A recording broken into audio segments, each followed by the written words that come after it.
a través del centro. Ok, déjenme poner a sacar. Listo. La Universidad de Guadalajara, a través del Centro Universitario de Tonalá y la licenciatura en Gerontología, les da la bienvenida a este 6º Congreso Latinoamericano de universidades con carreras de gerontología, 4º encuentro de la Red Panamericana de Gerontología con el lema La intervención gerontológica en el marco de la década del envejecimiento saludable 2020-2030. Les comentaré cuál será la dinámica para la sesión del día de hoy. De manera inicial, presentaré una reseña curricular de cada uno de los ponentes, previo a una presentación de su video, de una preparación que hicieron nuestros ponentes, que se transmitirá. Una vez terminado la presentación de los 3 ponentes, procederemos a realizar una sesión de preguntas y respuestas. Conforme avanza la presentación de esta sesión, les pediremos que a través del chat del Zoom puedan ustedes escribir las preguntas que tengan para ir registrándolas y participar de una manera posterior. Para dar inicio, empezaremos con la presentación Pandemia COVID-19, retos, aprendizajes y acciones, por parte de la maestra María Guadalupe Díaz González, quien tiene una licenciatura en Psicología por la Universidad de Guadalajara, una maestría en Terapia Familiar Sistémica y una maestría en Gerontología también por la Universidad de Guadalajara. Es jefa del Departamento del Centro Metropolitano del Adulto Mayor en el sistema DIF en Zapopan desde el 2002. Su área de especialización es la administración de programas gerontológicos con personas adultas mayores, centro de día, comedores y apoyos asistenciales, clubes comunitarios de personas adultas mayores, entre otros. Los aspectos más destacados de su trayectoria profesional son su participación en el diseño, planeación y operación del Centro Metropolitano del Adulto Mayor de 2004 a 2006. Asumió la jefatura de 2006 hasta la fecha, la coordinación de programas dirigidos para las personas adultas mayores en el DIF Zapopan, enlace en el DIF Zapopan ante el Comité de Contraloría Social del programa, comedores asistenciales para adultos mayores y grupos prioritarios, representante por el DIF Zapopan ante el Comité Técnico de Zapopan dentro de la Red Global de Ciudades Amigables con Personas Adultas Mayores. Es miembro de la Junta Académica de la Maestría de Gerontología de la Universidad de Guadalajara. Es enlace ante el Instituto Nacional de las Personas Mayores, INAPAM, por el municipio de Zapopan. También es miembro de la Sociedad de Gerontogeriatría de Jalisco, Asociación Civil. Con su ponencia y con su presentación damos inicio a esta mesa temática COVID-19 y gerontología. En un momento empezará a correr el video. A todos, gracias.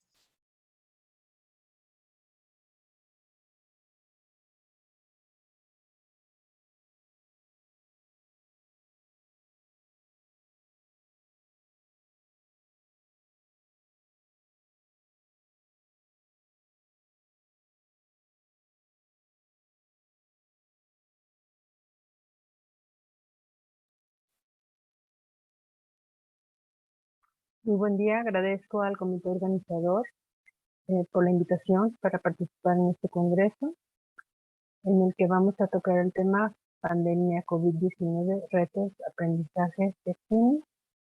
Esta experiencia a través del trabajo en el Centro Metropolitano del Adulto Mayor de Zapopan.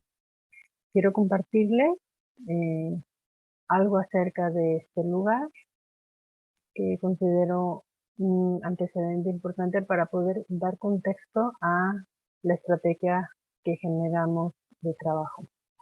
El CEMAM, Centro Metropolitano del Adulto Mayor, es un organismo perteneciente al sistema municipal DIF Zapopan, descentralizado del gobierno municipal de este municipio de Zapopan en el estado de Jalisco, México.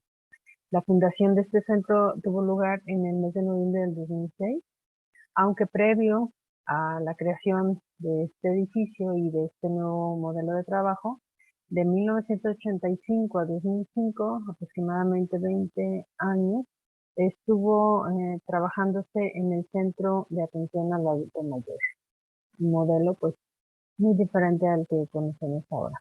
El objetivo de CEMAM es promover el envejecimiento activo, los derechos humanos de las personas adultas mayores y la concientización sobre el envejecimiento poblacional, propiciando una imagen positiva de la vejez en la sociedad.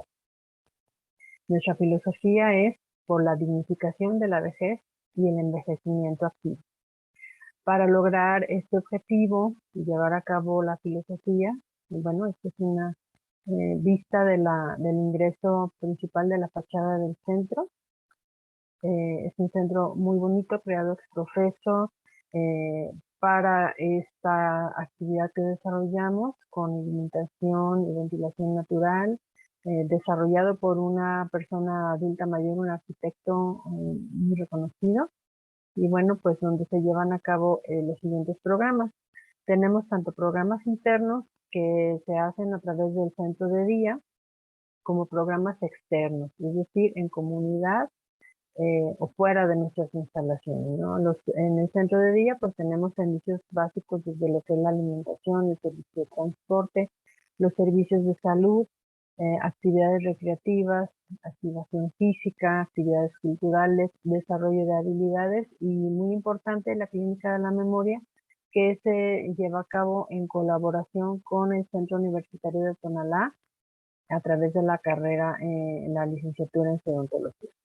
Dentro de los programas extramuros, por llamarlo de alguna manera, pues se encuentran los clubes comunitarios, a donde acuden una vez por semana las personas en sus propias colonias. Actualmente tenemos registrados más de 108 clubes.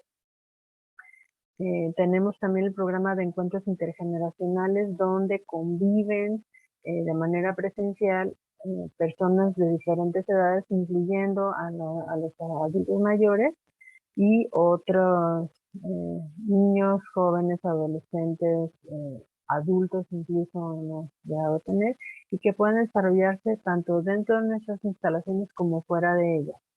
El programa de emprendurismo, donde se promueve la elaboración y venta de productos que producen nuestras personas adultas mayores en diferentes espacios públicos y privados, como son dependencias de gobierno municipal, estatal y federal, universidades, plazas públicas, entre otros.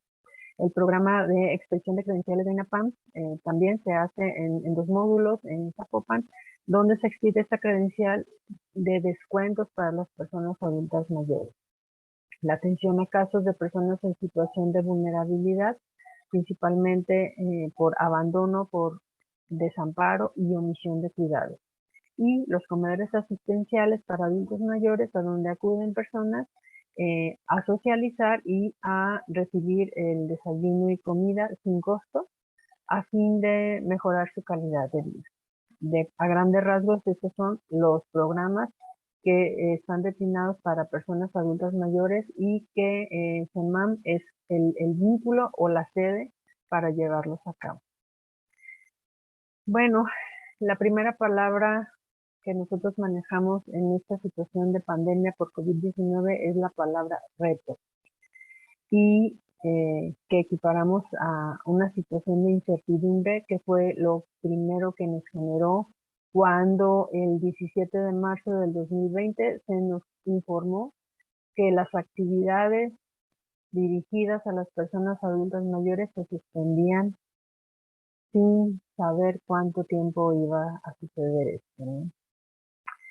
Y que sabemos que después de más de año y medio, pues se han seguido dando plazos y plazos. Afortunadamente, pues ahora desde el mes de julio de 2021, pues nosotros retomamos actividades de manera parcial, digamos, aproximadamente con un 30% de nuestros usuarios. Esta situación de incertidumbre pues nos enfrentaba a qué vamos a hacer con los 1,800 personas que asisten cada semana a CEMAM, con los 45 empleados que integran la plantilla, con los 20 voluntarios que participan y nos apoyan con los talleres, con los prestadores de servicio social que también por parte de sus universidades recibieron la indicación de retirarse de los centros donde estaban haciendo su servicio, y pues los más de 200 casos de personas adultos mayores en situación de vulnerabilidad que pues muchas veces dependían del trabajo que se hace en el Centro Metropolitano del Adulto Mayor. Esto pues obviamente sí nos genera el reto de ocupar al personal que queda en casa, que sigue recibiendo un sueldo y que bueno pues tenemos que aprovechar de una u otra manera. El reto de dar seguimiento a nuestros usuarios para los cuales EMAM es su segunda casa o muchas veces el único lugar donde se sienten personas, donde se sienten importantes, donde pueden desarrollarse y vivir mejor. El reto de dar continuidad al trabajo con el mayor número de personas, tanto por parte de nuestros usuarios como del personal. Y el reto de perder ese posicionamiento que creemos que hemos alcanzado a lo largo de 14 años de servicio. Esos retos, bueno, pues nos pusieron en una situación de shock, de incertidumbre, de temor, que bueno, afortunadamente nos duró 2 o 3 días, ¿no? Ante esto, pues sabíamos que lo único que podíamos hacer era tomar acciones, proponer soluciones y llevarlas a cabo. Y bueno, ahora les comparto cuáles fueron esas vertientes. Nosotros generamos una estrategia a la que denominamos EMAM virtual a partir del mismo mes de marzo, el día 19 de marzo del 2020. Y bueno, nos enfocamos en 3 vertientes. Uno, que era el personal con trabajo desde casa, con los cuales nos concentramos en la creación de contenidos virtuales a través de videos, de infografías, de mensajes, y la atención a distancia de aquellos profesionales que tenían trato directo con las y los usuarios del centro y que era imprescindible continuar con ese contacto. La segunda vertiente es la publicación a través de redes sociales. Principalmente utilizamos 2 aplicaciones, que fue Facebook, a través de nuestra página CEMAM Vizcapopan, que es una página institucional administrada por nosotros mismos en CEMAM, y el uso de la aplicación WhatsApp, que ha sido muy amigable, fácil de aprender y de utilizar para las personas adultas mayores. Y bueno, pues nos dimos a la tarea de generar chats grupales con los grupos ya cautivos y otros nuevos, por ejemplo, los coordinadores de los clubes de adultos mayores. Y finalmente la tercera vertiente que utilizamos fue la vinculación institucional, principalmente con universidades, entre ellas obviamente la Universidad de Guadalajara y el ITESO, la Universidad Jesuita ITESO. Entonces, bueno, pues aquí les presento algunos ejemplos de estas estrategias de semana virtual. Hablando de los contenidos virtuales, pues lo que tratamos de hacer es replicar las actividades que teníamos de manera presencial, pero ahora de manera virtual a través de Facebook y de WhatsApp, ¿sí? Generando infografías, recordando fechas importantes, por ejemplo el 15 de junio, como el día de la toma de conciencia del maltrato y abuso en la vejez, el día 1 de octubre, Día Internacional de las Personas de Edad, el día 28 de agosto, Día Nacional de las Personas Adultas Mayores.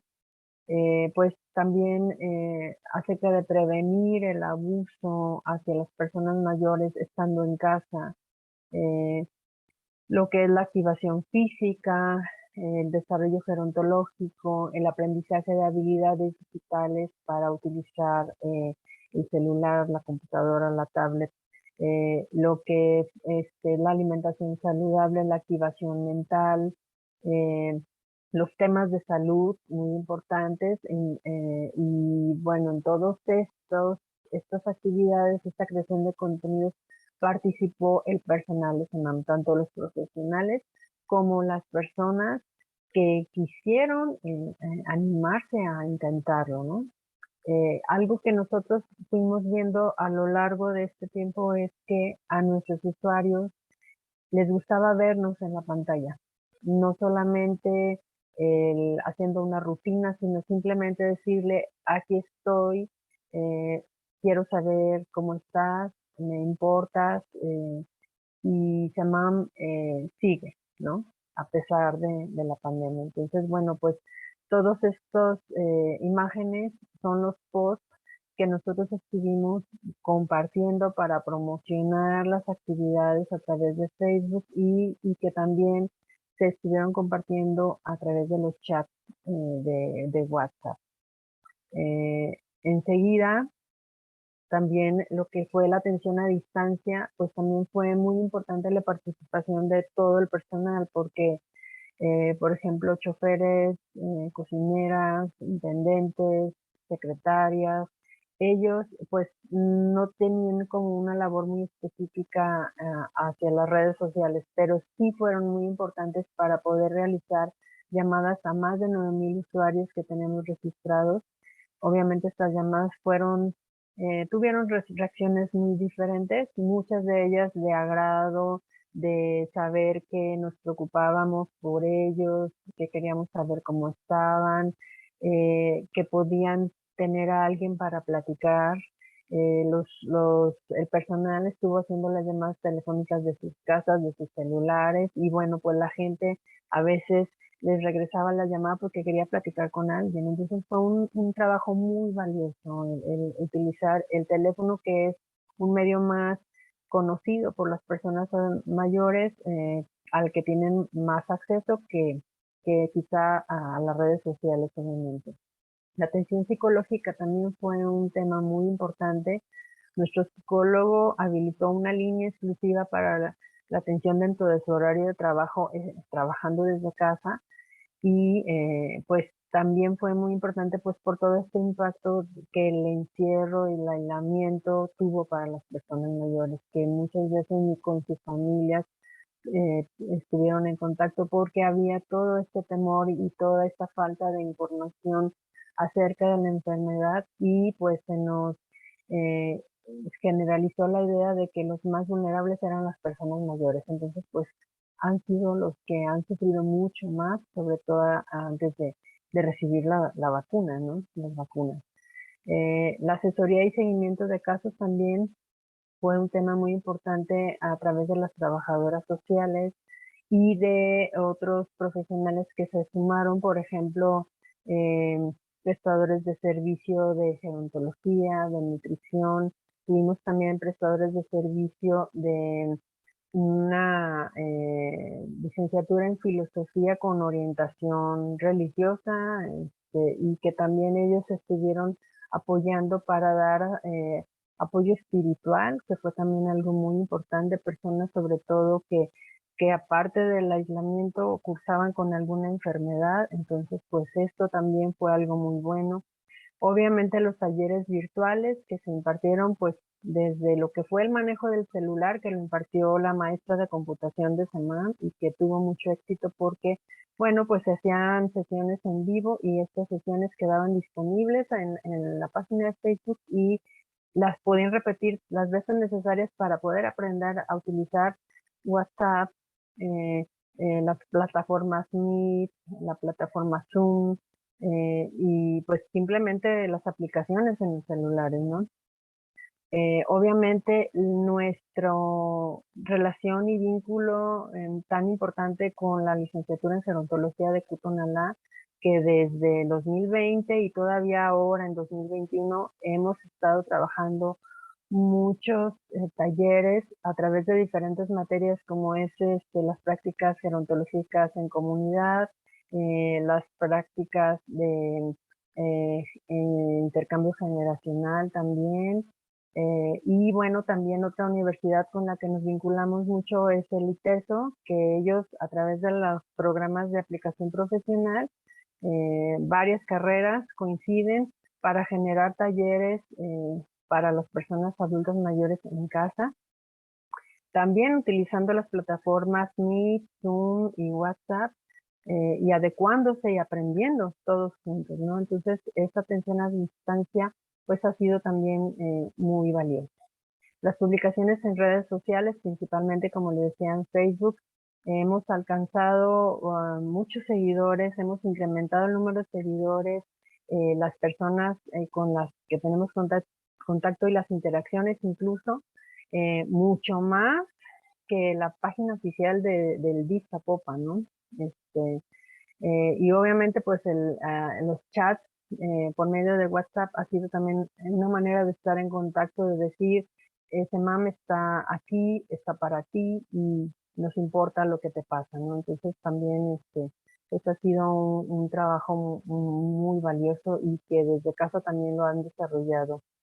Obviamente todas estas experiencias nos han dejado muchos aprendizajes. Creo que hemos sido muy resilientes, nos hemos adaptado a las circunstancias y hemos salido adelante, ¿no? Y bueno, pues como les comentaba, a partir del mes de julio nosotros empezamos ya a activarnos de manera presencial, parcial, aproximadamente con un 25-30 de la población. Muchos de ellos porque, bueno, pues todavía se están cuidando, resguardándose en casa y hemos respetado eso y pues, y aparte pues también nuestro personal se ha ido incorporando poco a poco conforme han recibido su esquema completo de vacunación y bueno, pues así seguimos, ¿no? Y bueno, dentro de los aprendizajes que hemos tenido, creo que hemos aprendido a aprovechar y a fortalecer los recursos internos. Nuestro personal se ha solidarizado, ha reconocido lo importante que es nuestro trabajo para las personas a las que servimos, para las personas adultas mayores. Hemos reconocido y valorado ese trabajo que hacemos día con día y que quizá antes de esto no lo habíamos visto como lo vemos ahora. Hemos aprendido también a desarrollar habilidades digitales, el manejo de las plataformas principalmente y a comunicarnos con ese lenguaje digital. Compañeras, por ejemplo, de cocineras que se han animado a hacer sus videos para compartir las recetas que les gusta a los usuarios cuando se las preparan en Semam, ¿verdad? Que nos hemos hecho más conscientes de la importancia que tiene cuidar nuestra salud. Hemos aprovechado para capacitar al personal en temas de salud, tanto en lo personal como hacia los adultos mayores. Hemos participado en programas, por ejemplo, de links para saber más sobre COVID. Hemos participado en programas de la Secretaría de Salud Jalisco para mejorar nuestros hábitos como personas y, bueno, ayudar a nuestros usuarios a hacerlo. Hemos valorado, obviamente, el tener trabajo, el tener un ingreso, el tener a nuestra familia y, bueno, desgraciadamente algunos compañeros que han perdido familiares a raíz de la pandemia, bueno, pues también no se han acogido mucho. Creo que ha crecido mucho la cuestión de todo el equipo de SEMAM como grupo de trabajo y como pues personas cercanas. Principalmente es lo que les quiero compartir. Les agradezco mucho su atención. Quedo atenta a sus preguntas. Hasta pronto.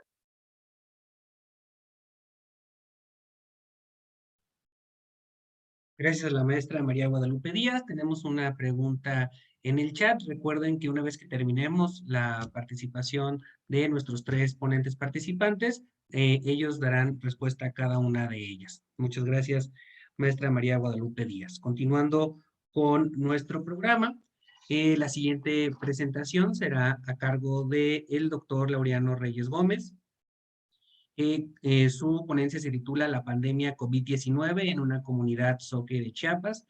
El doctor Laureano Reyes es doctor en ciencias sociales, es investigador, su área de especialización es la etnogerontología y es miembro del Sistema Nacional de Investigadores. Entonces, a continuación, vamos a ver su participación. Les reiteramos que nos ayuden con sus preguntas a través del chat para ir registrándolas y darles respuesta en esta mesa temática una vez terminando las intervenciones de los ponentes. Muchas gracias y en un momento empieza la participación.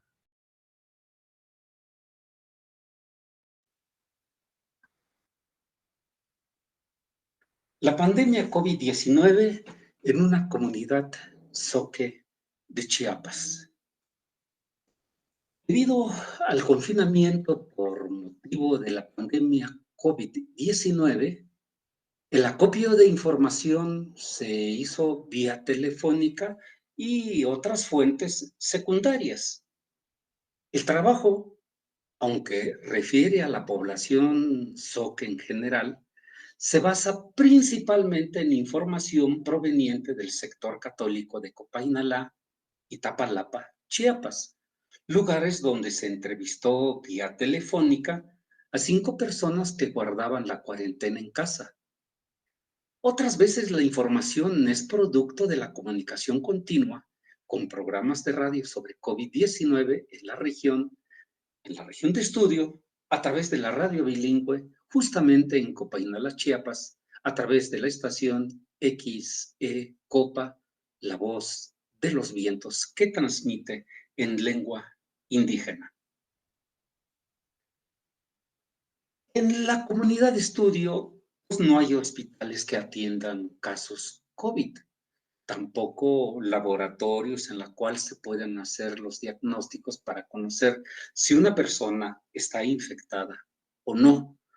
Por lo tanto, la gente se informa a través de diversos medios, ya sea como la televisión, la radio y otros dispositivos, en donde se les da información en qué consiste la enfermedad, de tal forma que la gente emite un autodiagnóstico bajo la sospecha de que tiene COVID. En este caso, se trata de un paciente que tenía el cuadro clínico característico de la COVID-19, sin embargo, no declaró tener COVID, sino una tosecita. Es decir, disfraza el padecimiento de forma tal de no sufrir agresiones por partes de los vecinos que pudieran ser de muy diversa naturaleza.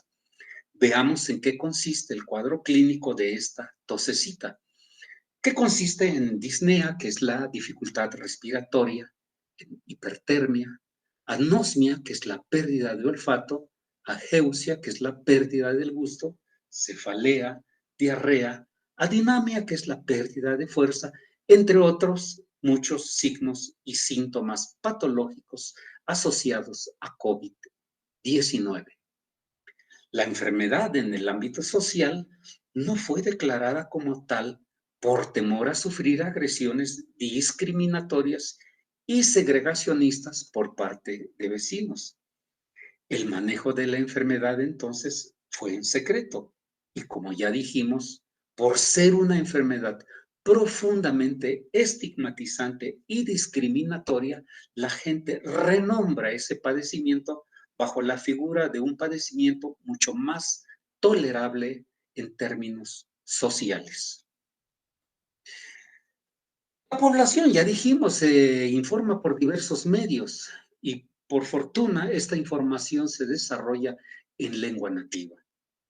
Se busca que la información sea la más clara, sin embargo hay experiencias en otras regiones indígenas de México, tal como la manifiesta Ramírez, donde dice que en la zona donde él estudió, los gobiernos federal y estatal han difundido mensajes escritos que, aunque estén redactados en lenguas indígenas, la mayoría no sabe leer, además de que son sociedades de tradición oral. También hay difusión de mensajes a través de una radiodifusora, pero muy técnicos para la población y no generan conciencia alguna sobre la que está por venir. No vemos acciones orientadas a establecer una comunicación acorde con la idiosincrasia de los pueblos, sus idiomas, su cultura, que mínimamente garantice una información accesible, no tan técnica.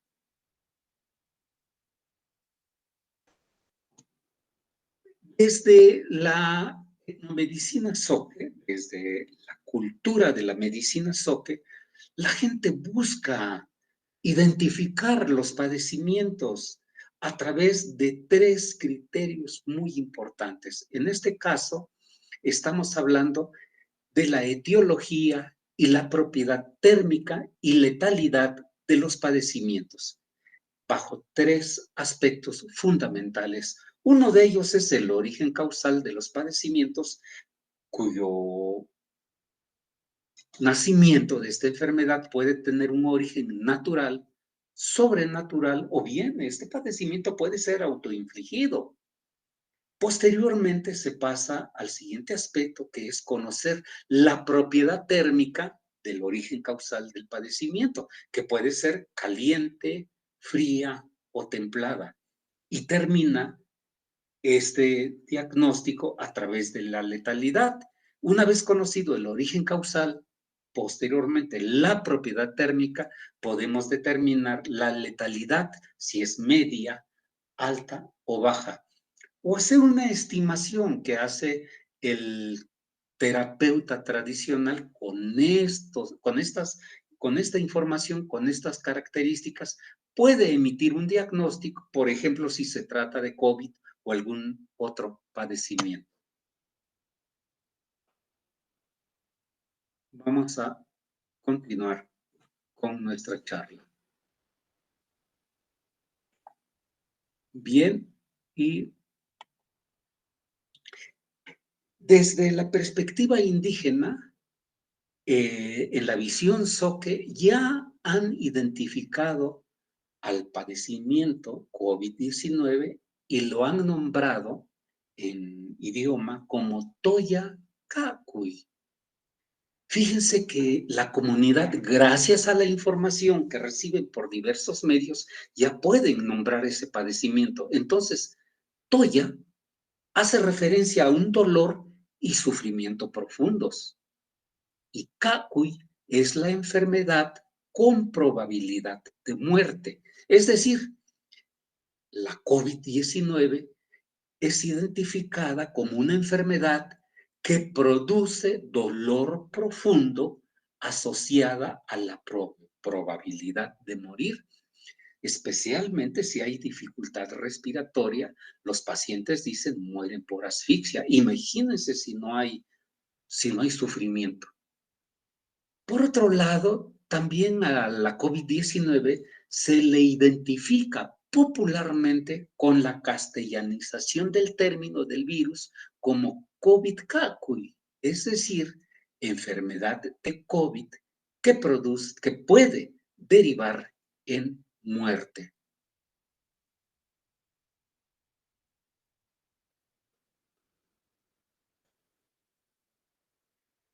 Desde la visión indígena, hay aires sanos, hay aires sucios y está el coronavirus. Ambos aires, tanto sanos como sucios, siempre están en confrontación, tratando de eliminar uno al otro y competir por espacios. Entonces, los Soques de Copainala distinguen entre aire sano, cuya clasificación térmica del aire sano es templado o fresco. En cambio, el aire sucio es de propiedad fría. Se dice que el aire sano ventea bonito, purifica el ambiente. El aire sucio, en cambio, lleva impurezas, entre ellas el virus y muchas otras enfermedades y olores no deseables. Así, el contagio se logra al respirar o aspirar el aire sucio contaminado, es decir, el aire envenenado con coronavirus. Es un aire malévolo y, como ya dijimos, de propiedad fría. Por otro lado, el aire sano ventea bonito. En Chiapas dicen chulo de bonito. Copainalá, pueblo Soque, fue fundado justamente en un sitio donde el aire sano ventea bonito, Es decir, el aire fresco corre purificando el ambiente. Esa sería la explicación del por qué el coronavirus difícilmente podría alojarse en Copainalá, toda vez que sería barrido por el aire sano. Copainalá fue fundado en una cuenca en donde el aire tiene que correr y viene del oriente como aire fresco y desplaza o desplazaría al aire contaminado y constantemente se está renovando el aire desde la perspectiva indígena. Por otro lado, el aire sucio, pues se le conoce como Yachsawa, es un aire malo. Yach es raíz de Yatsi, que significa malo, y Bo es el marcador adjetivo. Es decir, por tal término de Yachsawa se refieren al aire maligno, el aire perverso, el aire sucio. Sawa es viento. Una de las palabras para referirse al diablo es justamente Yatsiba, compuesta de Yatsi, malo, y Po es el marcador de persona. Entonces, una de las expresiones en idioma zoque para referirse al diablo es literalmente conocido como el malo, es decir, Yatsiba. Por tanto, el aire sucio es un aire endiablado. Por la información epidemiológica que reciben los zoques en idioma nativo, ya se tiene la idea que la infección entonces ingresa por vía aérea. Por lo anterior referido, se asume que la COVID-19 es una enfermedad cuyo agente causal es conocido como coronavirus y, al no ser visible a simple vista y que el virus se transporta por vía aérea, se concibe entonces como aire frío, sucio, contaminado o envenenado, que puede transportarse recorriendo grandes distancias y visita los lugares más inhóspitos y da vuelta en los confines del mundo y regresa en busca de víctimas donde alojarse como huésped no deseado. Ojalá ustedes no se topen con este aire malévolo. Por eso algunos pueblos han tomado acciones buscando disminuir los riesgos de contagio de la COVID-19. Hay lugares que han tomado medidas radicales con la sentencia. Si sales, ya no entras. Y si entras, pues ya no sales. Otros más han emitido acuerdos que informan que paisanos que viven fuera de la localidad, especialmente en ciudades dentro del país, y más aún si provienen del extranjero, no será admitido su ingreso por ser potencialmente sospechosos de ser portadores del coronavirus. Por tanto, habrán de abstenerse de viajar a la comunidad teniendo acceso al pueblo solo los locales que habitualmente viven en ella y bajo horarios restringidos acordados en asamblea. Como ya dijimos, Nalá, pues eso es un pueblo en el cual no hay un hospital que atienda problemas de COVID. Cuando hay sospechas de casos o casos confirmados, en toda situación, pues los envían, los turnan a la capital del estado, que es Tuxtla Gutiérrez, es decir, canalizan al paciente a la capital del estado. Quizá por eso Copainalá ha registrado solo 5 casos de coronavirus. Evidentemente que hay más, pero recordemos que la gente renombra el padecimiento para no sufrir procesos discriminatorios. Así, la Secretaría de Salud, en un tamizaje practicado a 1,000 personas en la comunidad, detectaron 25 casos sospechosos de COVID. Por cierto, un anciano zoque, debido a la presión social, optó por el suicidio al haber sido confirmado como positivo al virus y que él lamentablemente había contagiado a toda su familia. Con este sentimiento de culpa, se dirigió al río donde se colgó. Chiapas se mantiene en semáforo epidemiológico verde, desde noviembre de 2019, justamente porque el registro estadístico es bastante bajo. Chiapas es uno de los estados menos afectados por el coronavirus en términos estadísticos oficiales. Sin embargo, el virus sigue activo, la pandemia sigue su curso y se están esperando rebrotes. El secretario de Salud del estado de Chiapas declaró que las secuelas que dejan los pacientes de COVID-19 los deja chafiretes. Para las personas que no sepan qué significa chafiretes, deriva de la palabra chafa. Chafa es algo que no funciona adecuadamente, que no funciona correctamente, que está alterado en su forma y que su desempeño no es de lo mejor. Por eso se dice que alguien o un producto es chafa. ¿Cómo no habrían de quedar chafiretes? Pues los síntomas post-covianos son terribles. Por ejemplo, se han manifestado dolor articular, desorientación en tiempo y espacio, cansancio crónico, daño pulmonar, taquicardia, cuadros depresivos agudos, evidentemente problemas respiratorios, ansiedad, visión borrosa, diarrea, entre otros síntomas. Por supuesto que una persona que tenga esas características, vaya que queda chafirete. Por cuestiones de tiempo voy a hacer referencia únicamente a un testimonio de una paciente femenino de 45 años que declaró quedar chafirete posterior a su padecimiento. Claro, no declaró que sufrió COVID, sino que bautizó, renombró, dio otro nombre a su padecimiento y dijo que había sufrido debilidad y pérdida de apetito. Dice, creo que me contagié en la oficina. Somos 9 y los 9 enfermamos.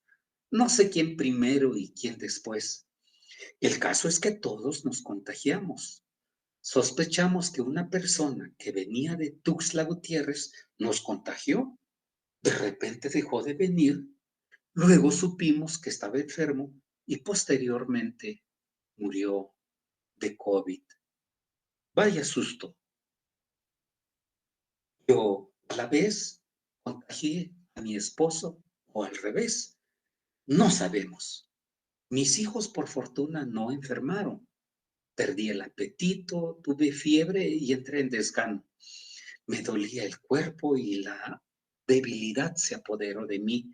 Los dos, mi esposo y yo, nos quedamos en casa confinados, en tanto que a nuestros hijos los mandamos al rancho, donde el ambiente es más saludable. Mi esposo padeció más la enfermedad, pues tenía dificultad respiratoria. Mi mamá nos atendió tanto en los alimentos como en los cuidados. Cuando a mi esposo le faltaba el aire, le decía que no se asustara, que se recostara y que no entrara en pánico, que respirara poco a poco por la boca. Gracias a que somos deportistas, ellos son corredores, tuvimos las fuerzas suficientes para sobrellevar la enfermedad. En el vecindario no manejamos que teníamos el virus, sino resfriado común con debilidad y pérdida de apetito. Después de la enfermedad, sí quedé chafirete. Todas las mañanas salía a correr 8 kilómetros. Un día quise retomar la rutina, igual me faltaba el aire, me canso rápidamente, ya no queda uno igual con las secuelas. Me da miedo salir a correr, no sea que quede ahí tiradota. Este testimonio lo recopilé el 2 de febrero de 2021 y por cuestiones de tiempo dejo hasta aquí mi participación, no sin antes agradecer profundamente su atención y me pongo a sus órdenes para cualquier aclaración sobre el particular. Solo me resta decirles muchas gracias por su atención.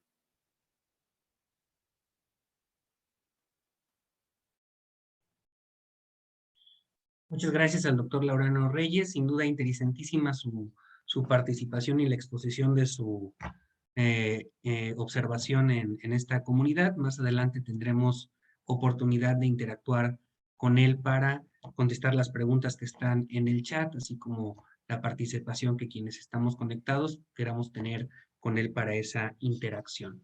Vamos a continuar con nuestro programa. A continuación les presentaremos al doctor Marcio Fernando Soto Añari.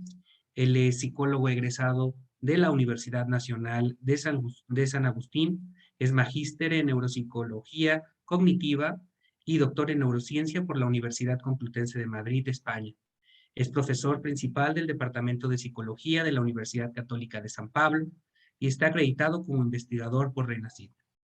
Es miembro de varias asociaciones de la Sociedad Latinoamericana de Neuropsicología y de la Asociación Peruana de Neuropsicología. Las líneas de investigación están orientadas al campo del envejecimiento cognitivo normal y patológico, la reserva cognitiva y el bilingüismo, además del desarrollo de instrumentos sensibles para la valoración cognitiva de poblaciones con bajo nivel educativo. Los trabajos de investigación han sido presentados en congresos nacionales, internacionales, de la especialidad y publicados en revistas indizadas nacionales e internacionales. Participará en esta mesa con la presentación Estado emocional y cognitivo en adultos mayores latinoamericanos durante la pandemia por SARS-CoV-2. Al igual que en las dos intervenciones anteriores, los invitamos a que pongan sus comentarios y preguntas en el chat para poderlos retomar en un momento. Damos inicio a esta tercera participación y regresamos en un momento.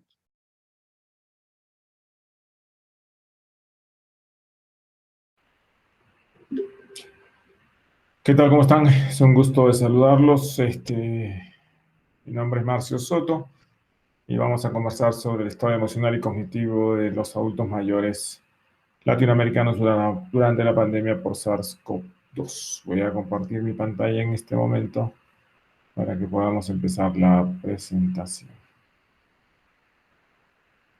Deben estar viendo mi pantalla en este momento. Y bien, ¿cuál es la intención? Conocer un poco lo que esta pandemia ha originado en nuestros adultos mayores durante la pandemia.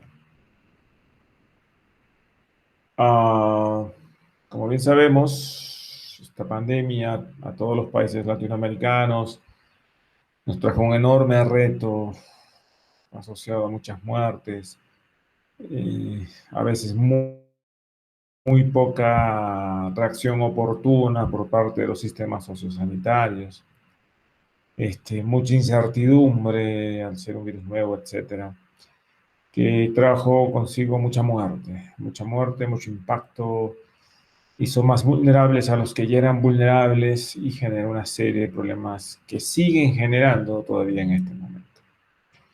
En ese contexto se restringieron muchos servicios médicos, muchos programas de asistencia e intervención no farmacológica, ya física, social, cognitiva, en adultos mayores sobre todo, en general, pero sobre todo en adultos mayores. Los primeros reportes mostraron una serie de indicadores de afectación emocional, mucha ansiedad, preocupación ante la incertidumbre, primer grupo vulnerable. También aparecieron algunas quejas subjetivas cognitivas, ¿no? sentían que a veces no estaban atentos, que se olvidaban un poco las cosas, o que no podían seguir el hilo de una conversación. Y también el incremento de consultas y alteraciones neuropsiquiátricas, ¿no? Inclusive llegaban a cuadros mucho más severos que necesitaron esta intervención farmacológica. Obviamente, estas restricciones en las actividades diarias, con los ya sabidos indicadores de salud un poco más precarios en el grupo de adultos mayores, disparó o puede disparar más casos de alteraciones emocionales y a su vez incrementar el riesgo de demencia, ¿no? Que eso es algo muy notorio y muy llamativo en nuestro contexto latinoamericano. Vamos, en el mundo, pero en Latinoamérica suele ser un poquito más notorio. Dadas esas características, los famosos trabajos de la Comisión Lancet, dirigidas por Livingstone, mostraban que los factores modificables, potencialmente modificables, podían llegar a ser del 40% en todo el mundo, considerando el factor educativo en las primeras etapas de vida, que es clave, en la mediana edad, las pérdidas auditivas, traumatismos craneoencefálicos, hipertensión, alcohol, obesidad.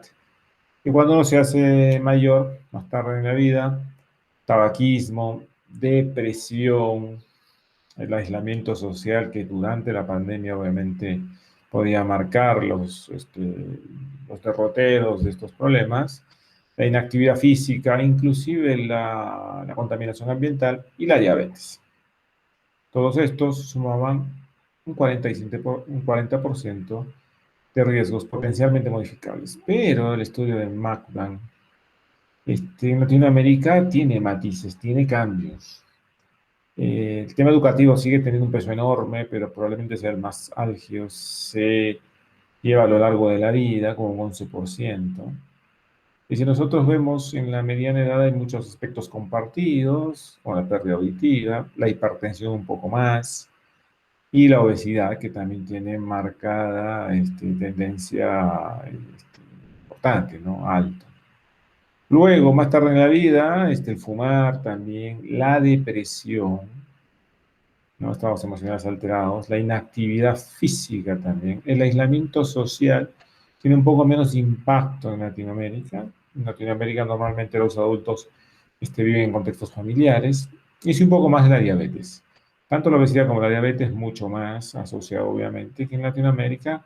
Todos estos problemas, malos hábitos en el consumo alimenticio pueden haber acarreado más de estos problemas. Pero en Latinoamérica, más o menos se habla de factores potencialmente modificables que podrían reducir en un 56% los casos de demencia. Eso es significativamente importante. ¿Listo? A diferencia del resto del mundo, que habla de un 40% de factores potencialmente modificables, aquí hablamos de un 56%. Podríamos nosotros, manejando estos factores, reducir hasta casi la mitad de casos. Sería extraordinario, pero en esa línea estamos muchísimos tratando de investigar. Bajo estos contextos, durante la pandemia, viendo que había más casos de alteraciones emocionales, obviamente había un aislamiento producto de las medidas de cuarentena, un incremento de los casos de hipertensión, también obviamente un incremento en la actividad física, etcétera, y los consabidos ya problemas de edad, de educación, pues decidimos hacer unos estudios para ver cómo estaban los estados emocionales y los estados cognitivos durante la pandemia en Latinoamérica. Estas investigaciones han salido ya algunos casos publicadas. Uno de los primeros estudios fue sobre el impacto del SARS-CoV-2 sobre el estado emocional, con el grupo latinoamericano comprendido con muchos países de la región. Otros estudios que también analizaban el estado emocional y la cognición, esta vez comparándolo con Estados Unidos y Latinoamérica, también ha sido publicado, con otro grupo liderado por Jaquel Quiroz desde Estados Unidos, y otros papers que están en proceso, recientemente publicado sobre la prevalencia de demencia y factores asociados, y uno que profundiza en los factores asociados que está en proceso de revisión. Son parte de estos estudios que los vamos a comentar en los próximos minutos. Este primero, sobre el impacto del contexto de pandemia sobre estado emocional, fue bastante claro. Fue una carta publicada en el Journal de International Psychogeriatrics, que básicamente lo que nos mostraba era que aproximadamente teníamos un poco más del tercio de los evaluados, un poco más de 5.000 adultos mayores, tenían indicadores de depresión. Obviamente había matices por países donde México y Perú probablemente tenían los niveles más altos, ¿no? 38.9 y 38.1 respectivamente. Y había países un poco más bajos que llamaron la atención al inicio, ¿no? Por ejemplo, Venezuela. El análisis de regresión que se hizo sobre estos datos mostró que a más años de escolaridad, si tengo ingresos económicos y soy de la raza mestiza, nombrada, el riesgo de desarrollar alteraciones emocionales, indicadores de depresión era menor. Por otro lado, si estaba uno era viudo o separado, es decir, vivía solo, si además vivía en Bolivia, México, Perú, se incrementaba el riesgo de indicadores de depresión. Algo que ya en la literatura estaba escrito, el estar solo, recientemente enviudado, mostraba eso. Además, en el caso de, por ejemplo, Bolivia y Perú, mucho más que en México, me parece, el abordaje que hay sobre la salud mental es muy malo. Entonces, pues probablemente más los indicadores de pandemia han condicionado una mayor presencia de casos y obviamente un riesgo asociado más alto. Posteriormente, otro estudio ya publicado sobre el impacto en el estado de bienestar y la cognición en adultos mayores, comparando Estados Unidos y algunas etnias con Latinoamérica, observamos que había un impacto, obviamente, a nivel económico en Latinoamérica muy importante, que era más importante que otros grupos étnicos entre Estados Unidos y Latinoamérica, pero que también había habido cambios positivos, se experimentaban ciertos cambios positivos, muchas veces en latinos, y cuando hicimos este estudio, la gente con la cual trabajábamos nos mencionaba que la gente decía que durante la pandemia como que la familia se volvió a preocupar por los abuelos, por los adultos mayores, indicando que ahora los llaman, ahora les dicen que no salgan de casa, que ellos van a llevar los alimentos, ustedes no salgan, están en riesgo, etc. Por lo tanto, una cuestión que ellos valoraron como cambios positivos más allá de la ansiedad, la preocupación, la afectación a nivel económico que generó todo el problema de la pandemia, ¿no? Sobre todo en países como los nuestros, donde no hay mucha formalización de trabajo, muchos adultos mayores no tienen pensiones y por lo tanto para sobrevivir o dependen de sus hijos. La pandemia afectó el ingreso económico de sus hijos, por lo tanto también afectó su ingreso económico. Y tenían que salir y tenían que desarrollar una serie de actividades para poder sobrevivir. También hubo algunas variaciones en las escalas de discriminación y lo que vemos aquí en la derecha es los correlatos entre el EPI, que es una medida desarrollada en Estados Unidos para evaluar el impacto de la pandemia, mostró que había una relación entre la soledad y el impacto que generaba la pandemia. También que si había un mayor impacto de la pandemia, los propósitos en la vida se habían estabilizado, inclusive bajado un poco. No tanto en las quejas subjetivas, pero sí en unas quejas de memoria en específico, ¿no? Por lo tanto, este estudio nos mostró que había un impacto en la percepción subjetiva, alteraciones a nivel de memoria, y también en el estado de bienestar, ¿no? Se sentían más solos por la pandemia en general, ¿no? Pero, repito, con algunos matices de acuerdo al país. Este estudio recientemente publicado, que trataba de analizar Ya no solo la emoción que hemos visto tiene un marcado, una marcada característica dependiendo del país, dependiendo si está solo, dependiendo de algunos factores más, pero además quisimos ver cómo esto estaba asociado a la prevalencia de alteraciones cognitivas, de demencia, y obviamente algunos factores que podrían ayudarnos a explicar.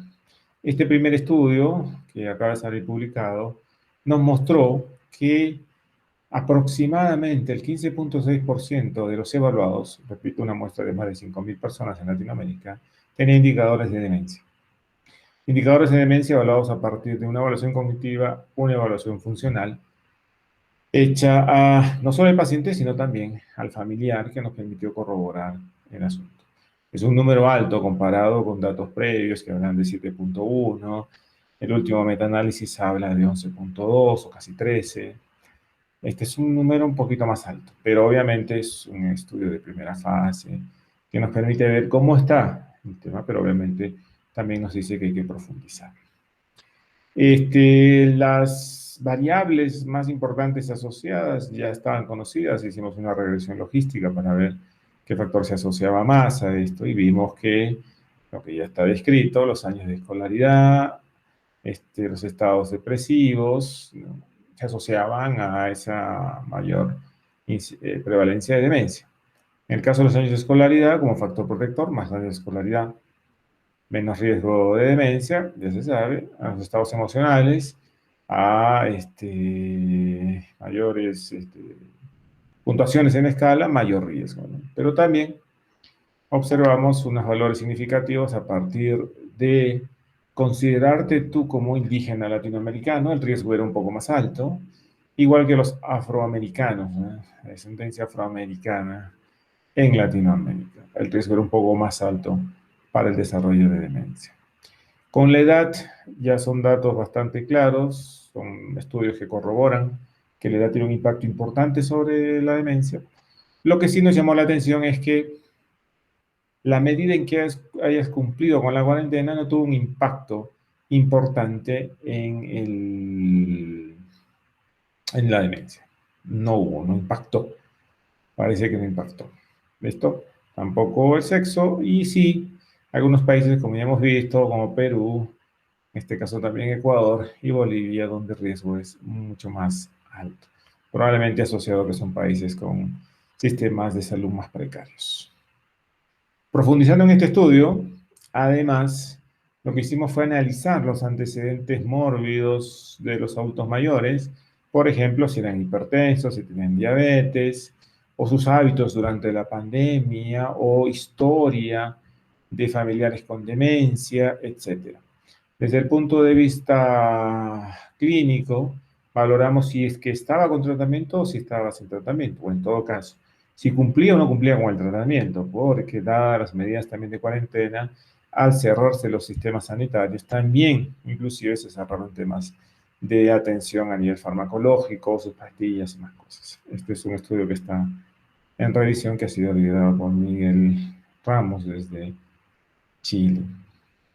Y lo que encontramos fue algo interesante que ya ha sido escrito en otros papers, pero que nos pareció a nosotros sumamente relevante dadas las condiciones actuales de pandemia. Lo que ya sabíamos es que la edad es un factor de riesgo, lo vimos antes, los síntomas depresivos es un factor de riesgo importante, la hipertensión sin un tratamiento continuo estable también es un riesgo importante, algo que ya vimos, la viudez, el no estar ocupado, que puede asociarse mucho a los propósitos en la vida. El estar solo se asocia con un riesgo importante. Si tengo un familiar con demencia, también el riesgo aumenta significativamente, e inclusive un historial de fracturas, tanto durante la pandemia, inclusive como unos años antes. Se asocia a un incremento del deterioro cognitivo.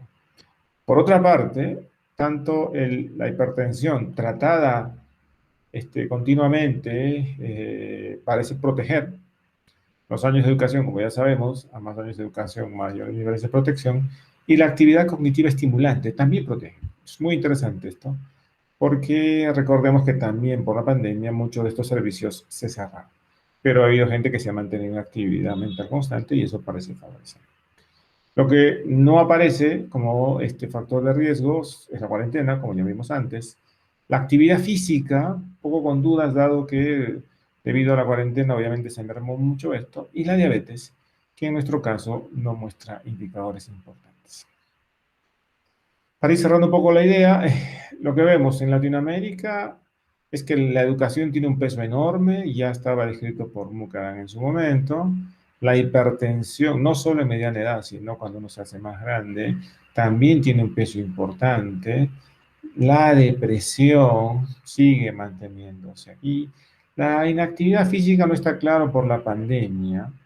El aislamiento social, no solo por la actividad de cuarentena, sino inclusive por estar solo, haber enviudado y más cosas, podría generar un riesgo más alto de demencia. Por lo tanto, estos riesgos potencialmente modificables en nuestro caso podrían ser muy similares a los descritos y obviamente habría que profundizar en el análisis. Para concluir, notamos un impacto importante de la pandemia sobre la cognición y la emoción en los adultos mayores. Observamos mayores indicadores de depresión, muy ligados a variables sociodemográficas, un incremento importante de deterioro cognitivo que varía por país, sobre todo, como les dije, en aquellos países donde el sistema sanitario es mucho más precario. También varía por etnia y otros factores más. Los factores de riesgo más importantes son las actividades laborales, no tener actividad laboral, estado emocional alterado, escolaridad, antecedentes familiares, inclusive estar solo, y la edad como factor ya bastante conocido. ¿Qué hacer para el futuro? Pues estudios de seguimiento, esta muestra, analizar algunos casos que salieron con SARS-CoV-2, no los analizamos como parte de este estudio, validar instrumentos, importantísimo, y analizar este contexto asociado a los determinantes sociales de salud. Es importantísimo hacer un análisis de los determinantes sociales de salud, sobre todo en Latinoamérica, donde hay mucha variabilidad que nos podría ayudar a entender estos casos de demencia. Vale decir, poner un contexto a esto que estamos viendo con mucho más detalle. Algunas cosas ya se han logrado, pero son necesarias algunas más. Muchísimas gracias.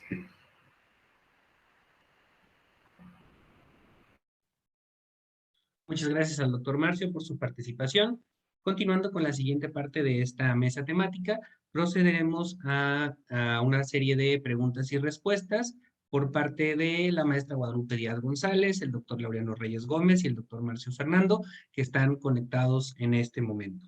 En el chat, la primera pregunta por parte de Daniela Magaña para la maestra Marta Guadalupe era si se tuvo buena respuesta por parte de los adultos mayores en esos contenidos virtuales que se realizaron en su centro.